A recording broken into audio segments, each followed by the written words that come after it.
Good morning, metalheads of the internet, and welcome to a brand new episode of the Metal Meltdown. Today we have a very special guest, Josh Elmore from Decapitation. How are you, good sir? Good morning. I'm doing all right. All right, today we're here to talk about the new album, Terrasite, and all kinds of cool, wild, and crazy stuff. I want to thank you again for being here. Absolute Certainly. pleasure. Longtime Decapitation fan. Previously, the band said that Terrasite was an idea 8 years in the making. Was this in production the entire 8 years, or was this more of an off and on kind of process? I think with that, or not, I think that was like a Travis statement. I think what he Okay. meant by that was he kind of had the concept brewing for 8 years. Musically, we kind of just continued doing what we always do. But concept wise, he always kind of has this running kind of, I don't say list, but just sort of like ideas, like for either song titles, lyrical bits, or yeah, just future records. And this was one of them. I didn't know that, like to the extent of it, until he kind of told us that later in the game. But it actually kind of post Death Atlas sort of was a wonderfully, perfectly timed, convenient way to kind of get out of that corner that we painted ourselves in with a sort of very like almost like a final record, not as far as the band goes, of course, but like conceptually like a very final record. So this sort of concept of these type of fantastical sort of cockroach human hybrid beings, sort of I don't say hibernating, but just sort of being cocooned and then springing out of these Pompeii, but as we call them Pompeii bodies, these sort of shells with this sort of new sort of fantastical destructive creature. It almost is like, well, the rest of Earth is just everything's gone, but here's the one thing that survived, all this apocalyptic sort of activity. So it's like this new birth of a terrible thing. So of course that's a sort of springboard or a just an open-ended, death metal lyrical fiesta, to go off Mm-hmm. onto and everything like that. So it kind of, it's consistent with the trajectory, the themes, and it just kind of, it's a renewal of, lyrical topics. But at the same time, like with the lyrics on Terrasite, I think, like say, like there's a few of the songs which support the cover and just kind of like, okay, explain it, and it's like, okay, here's this, like the opener, Terrasite adaptation. Hey, there's the cover, and then Weed Are Young, Scourge the Offspring as you go on in the record. It, they kind of point back to that, but as you get towards the back half of it, there's a lot more personal lyrical content that was inspired by both the pandemic and then events in our personal lives, perhaps specifically since he's the one writing the lyrics, but kind of almost a collective like personal experiences that go beyond just anything that's related to the cover or just the band's concept in general. So that was kind of there's always been touches of that on the records, but with this one, I think it really kind of, I don't say hit home, but it's just, there was so many things that were happening that really like, it's like the sort of art is a reflection of, what you're feeling internally. You didn't really have to look too deeply to see stuff that was happening, so it's Mm-hmm. definitely, in my opinion, a much more personal record in that regard, lyric wise, and then I think because of, like I said, things that happen in our, or the band's world, and personally on the music end, I think that kind of really sort of, put us in a certain mindset when I went into writing the record. Mm-hmm. You meant, I believe Travis specifically mentioned the deaths of Gabe Serbian It's and Serbian. Trevor Strnad as well, as things that like really motivated him lyrically. Would you feel comfortable getting into like some other things that might have inspired the record behind the scenes and Oh, just kind I of mean, telling me about the general mood? yeah, no, I would absolutely, like those two events absolutely were, you know, like I said, the back half of the record had a lot more of that content, especially, Just Another Body, Soul Nostalgia, Storm Upstairs. It's like those losing Gabe and Trevor just kind of, especially, I mean, I don't want to, one over the other, but like Gabe was a founding member of the band. He departed on good terms, so he was always there, either as a sort of friend of the band or just personal friend that we would see occasionally here and there. He was still San Diego area resident, so he would pop up. You see him at shows and whatnot.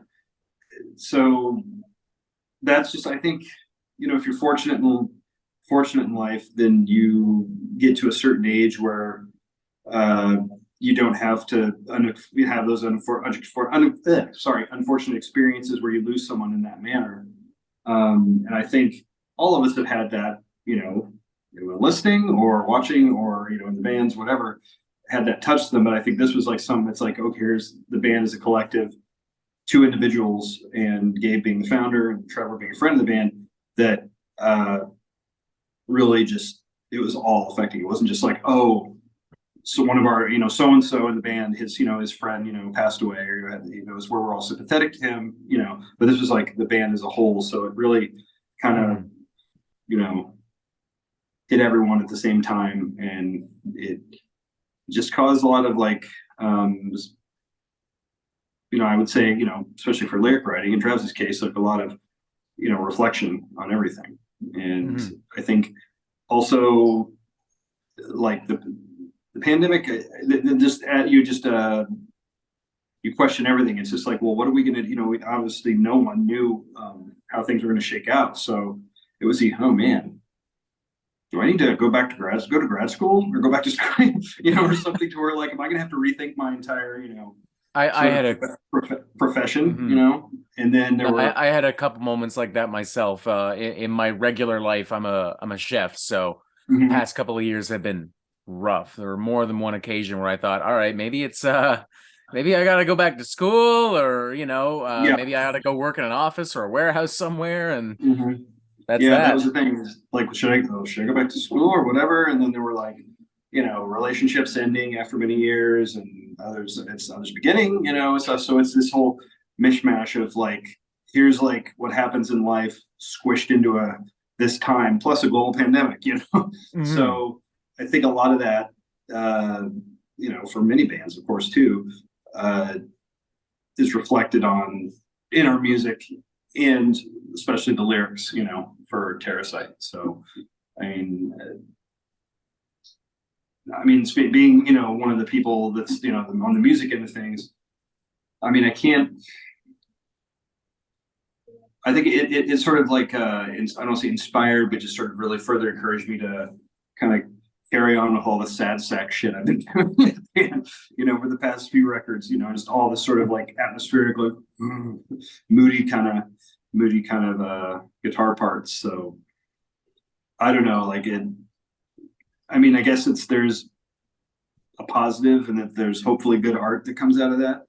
But I don't know if a lot of those elements one of us would ever want to have to experience again, regardless of the outcome on the creative side.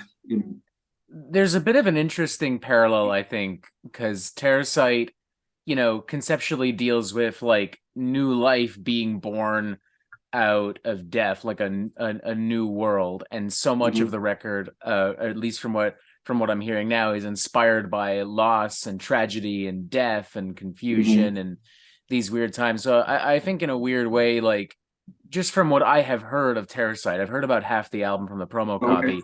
It does kind of feel like, in a weird way, it's also as powerful and as brutal as it is, because it's still death metal. It also kind of felt like a celebration of new life to a certain extent, rising from the ashes.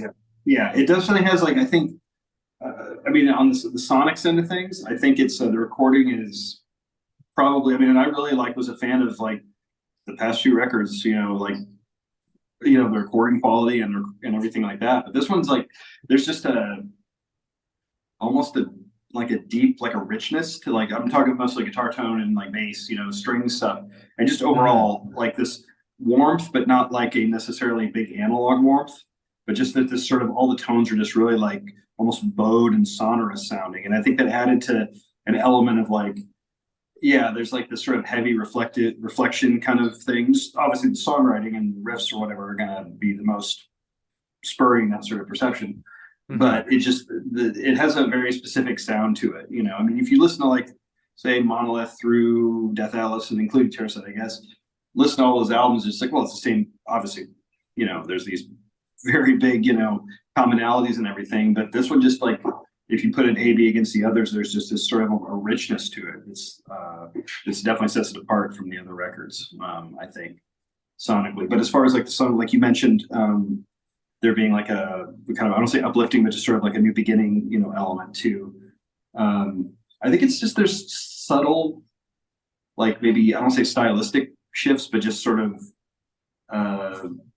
just subtle things we brought in that might lead to that sort of conclusion. You know, it's like, oh, what's this new thing going on? Or, oh, I haven't heard them do this before. So I don't think it's just sort of, you know, direction that we're afforded the privilege of being able to like just, I don't say just do what we want, but I mean, kind of not have to fit into the same mold. Like, oh, what was your quote? What band's biggest record? Okay, well, let's just try to do that 10 more times or whatever. It's like, obviously we learn from things from that, you know, whatever that record is, and then just hopefully build upon them and, you know, but still incorporate, you know, everyone has their between records, like their new fancy thing they're into musically. And if you could put that in without making it seem like it's invasive to the band's style, it just enhances as opposed to like, you know, forcing the issue. Yeah, I'm happy with that.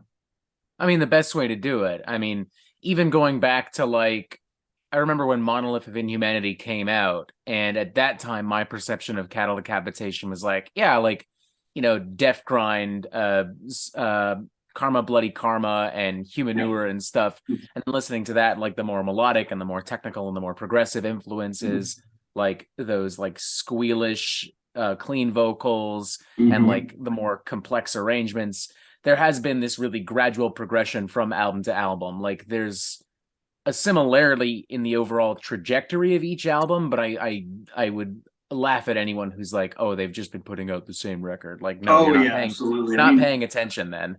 Yeah, exactly. I think like from Monolith on, like we made a concerted effort to like Harvest Floor was like super, super technical and super just a million different riffs.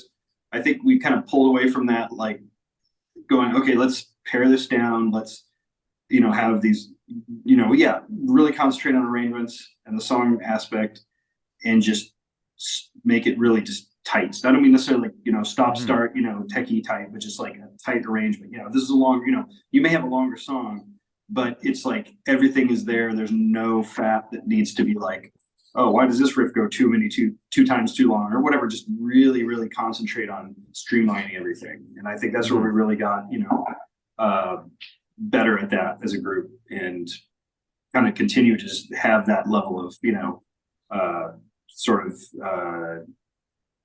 just being very picky when it comes to that part of the band and writing songs and everything. So I think that's really kind of worked well for us because it's just all, you know, bang for the buck riffs and parts and stuff. Because, you know, we don't in the past, we maybe allowed a bit too much little sidetracks on parts of songs where it's like, oh, if you cut this one thing out, this song would be awesome. But instead, there's just 30 seconds of what the heck is this here for, you know, kind of stuff. So we're just hopefully getting better at what we do, you know. Do you feel that your music has become more relevant or poignant lyrically, considering the state of the world? I think Travis has gotten you know, I mean, in the past, like he'll say, yeah, go back to that, or go back to Humanure, or sort of Man Event, or you know, up to Karma. He was very like super like into using like a lot of very detailed like medical or chemical term, you know, this just like terminology and stuff, and integrating into like his lyrics. But I think there was, I don't know where I don't want to say the turn was, but like, you know, obviously the band started as a very like, you know, whether not only musically, but like the kind of grindy sort of lyrics or whatever. And then going back to like Homivore and Human Jerky, all those. And there was this like time where, you know, the band was billed as and sold as like, oh, they're the new veggie grind, you know, just like Carcass, only not, you know, that kind of thing. And that was never our goal. That wasn't, we're not ever trying to be, yeah, they were early on a huge influence. And I mean, they're still loved, in our band, collectively, but, musically, like, that was an initial inspiration, but it wasn't anything we were like, oh, we're going to be a Carcass clone band or anything like that. So I think we were thrown into that category and we're like, oh, these vegan grindcore guys, whatever. And then the band has never really, or I shouldn't say never, has not been about solely anything like that since maybe, I don't know. There's certain, like, there's stuff on Humidor, which is kind of like more evolved versions of that lyrical approach. Karma's kind of this transition period, and then from Harvest Floor on, like, you can really see Travis, like, he gets a lot more poetic and really like just these clencher statements, lyrics that are, obviously from a very sort of misanthropic viewpoint, but at the same time, they're so eloquently put that it's like they become, not necessarily catchy in some sort of like sing-along way, but just stuff that people want to have that type of music accompanying it in his delivery. And those those gotcha sort of statements just love to kind of, I'm gonna say sing along. It's not a sing along part, but just, they just hit that much harder to someone personally. So I think he really kind of got adept at doing that about, like I said, certain parts of Harvest Floor, but then into the modern era of the band. And, especially with like Terrasite, there's a lot more, like we mentioned, there's certain more, little more of an emotional, personal content in that. And it's just like, yeah, I'm sure every death metal grind, wherever you say vocalist means what they say for the most part, we hope. But with him, it's like there's a very genuine, honest, that's him, that's, he's not showboating for brutality points or whatever, anything like that. There's a lot that he genuinely feels that way, and there's, if someone reads some of that, is then there's this profound like sadness or melancholy in certain things that, yeah, that's accurate. That's not for show. That's not to have a sort of, just to hold up to some sort of like the responsibility of creating this type of music. We've got to have this lyrical content. It's just like, it's genuine, so it's, I think like everything's evolved to where he is just really gotten just a lot more poignant and super poetic with his the sentiment, maybe relatively the same, but his means of delivery is just gotten really just superbly well done. Out of curiosity, do you ever feel weird playing Bring Back the Plague live after everything that's happened with COVID-19? Because I'm not gonna lie, like I'm from Toronto, and I saw you guys with Amon Amarth when you came through last December, and you played, if I'm not mistaken, you played that song, and I remember my wife kind of looking at me going like, oh shit. Uh-oh. Didn't even think about that. This feels weird. No, it's funny because that song was originally written to do like almost like in a sort of, I don't want to say older cat, like lyrically, like an older cattle style, like, oh, we need a new plague because there's still too many humans on Earth kind of thing. So it's, the bubonic plague was the original reference to that. And then COVID happened and we're kind of like, well, the timing was weird too, because Def Atlas came out right as COVID was starting to pop up. It was like just this blip on the radar. Like when we toured, it came out November 29th, 2019. When we did that first tour in support of that, I think we were on tour maybe for a few days when it came out. There was this little blip on the radar of this COVID or, coronavirus or whatever thing. And of course, it at that time, it was almost like when you'd hear like earlier in the 2000s, like SARS or like swine flu or any of those, to where you're like, we're fortunately very kind of insulated, some mostly in North America from certain things like that. So it was just kind of like, oh, well, maybe they won't allow travelers from such and such a place. I don't know, man. I live in Toronto. I remember SARS hitting us pretty hard here. No, we didn't, at least when I was in San Diego, it's like, we didn't really have that big of it was like pretty contained here, like at that time. Yeah. So I think, that was starting to pop. And then when we were on tour internationally, we were in Australia and we were doing Australia, New Zealand, Japan in February. And then it was like maybe a week before we left, it was okay, guys, this is maybe something to think about. This isn't just like a oh, it'll go away. This is not going away. We're going to see how things evolve. And so as we went, you know, we're on that tour. About halfway through, we started getting, you know, I mean, obviously keeping up with the news and, you know, being attentive to that, but getting emails from our parents saying like, you know, honey, you might want to see if there's a, you don't want to get, I mean, it's a beautiful place, I'm sure, but you don't want to get trapped in Australia for however long this thing's going to go on, because that would not be fit for anything in your life. I'm like, I don't know. So we, you know, we went ahead, did the tour and everything like that, got through Australia, got through New Zealand. And then when we were entering Japan, which was, we had 2 dates there right at the very end, it's funny, you got off the plane in Tokyo and there were 2 lanes. There was one that was like, you know, normal immigration, do your thing, get your passport stamped. And then this other one's like, that said in, you know, multiple languages, of course, it's like, have you been feeling odd? Do you have a fever? You know, and listing all these symptoms. Please come over here and our medical professionals will take a look at you and, you know, give you a health pass or something like that. But it was entirely voluntary. It was just like, oh man, maybe I am feeling a little weird. So people take off over here, which of course no one went to the I feel weird because they knew they'd probably be detained or have some sort of issue. So everyone's just blowing through and going through regular immigration. But that was the first time, you know, even though it was in its infancy, seeing a response like that. And then, you know, a few days later, we were headed back to the US. We had, you know, flying to Tokyo, had a layover in Hawaii, and then back to the States or the continent, you know, the mainland. And we happened just at a coincidence because it was booked, you know, months previous, but we were on the second to last flight that was let out of Japan before they cut off all trans-Pacific travel. So we got back in the US and we're like, oh crap, well, now let's see what's going to happen. Well, nothing for long. And then we saw.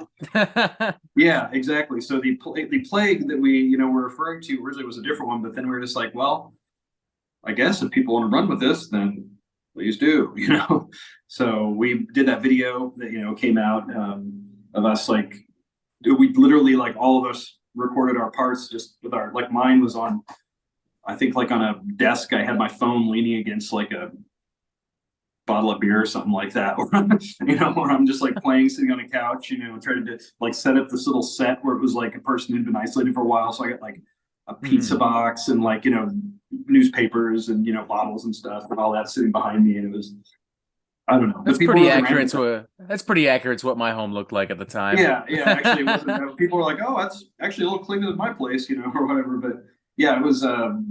People really kind of like ran with it, and so we, you know, I mean, people want to hear that song. So I think it's part of, we've had the benefit of, you know, an international incident, you know, pandemic happening, and yeah. So I mean, that's one of those songs that we look at in our sort of catalog, I guess, that's like, we're never not going to have to play that one again. That just became like instant staple. Yeah, the song, and people will be like, ready for the 800th time, let's do it, you know, kind of thing. It'll be something like how Robert Plant nowadays is like, I hate playing Stairway to Heaven, or like how Slash for a while was like, I hate playing Sweet Child of Mine. Yeah, exactly. Yeah, I mean, we for the longest time we had that with Forced Gender Reassignment because, you know, that video and everything, so people always want to be like, oh, you know, the super brutal, whatever. Like, okay, you know, so we played that but we've done that as a band for I don't know how long. Like, there's songs we're like, okay, let's give this song a few year break, you know, whatever it was, and we've had to do that as we go. So